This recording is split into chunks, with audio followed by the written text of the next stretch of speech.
When did the illegal bat come into play? Because my initial interpretation last night was smart play by KJ Wright. Now it's going to be Seattle's ball. When did the illegal bat thing get inserted into the league?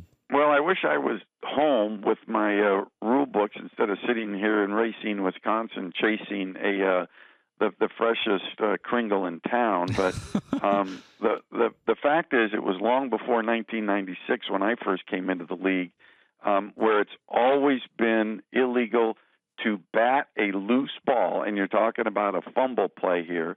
You can't bat a ball that is loose in the end zone in any direction. If it's in the field of play, you can bat it backwards, but the sentiment was that if it was in the end zone, you couldn't bat it to keep an opponent away from possibly recovering it. You could try to recover it, and if you muff it out, that's fine, if it muffs out of the back of the end zone.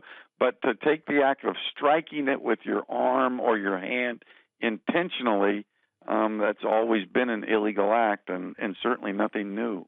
How disappointed would you be as the former NFL VP of officiating if your officials didn't know that rule during a game? If they didn't know the rule, I would be probably considering suspension. I don't think I would be considering firing because I don't think it's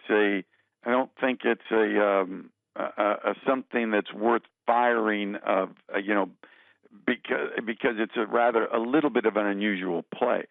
Now, I don't think that's the case, and the back judge is a veteran official. He had to make a decision. He reached for his flag. The side judge, actually, I'm hearing now, pulled his flag out and then put it back. So they knew the rule, but they got caught up into the intentional aspect of it because it has to be an intentional act. They called it an overt. That's what Greg Wilson said afterward, that he didn't think it was overt, which is another word in his mind for intentional. And that's a judgment decision that he had to make. And there are a lot of people saying they didn't know the rule. Just the fact that they reached for the flag, they knew the rule. But then they had to make the judgment decision, and they made a wrong judgment decision. And they feel horrible about it. The Lions feel horrible about it. The Lions fans feel worse about it.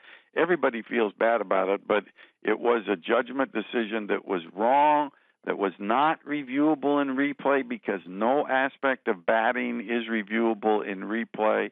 And it's just unfortunate that it had to happen in an otherwise pretty good game. I mean, they made a really good decision that it was a fumble and not a touchdown at the goal line. That was a great decision. They only had 10 penalties in the game.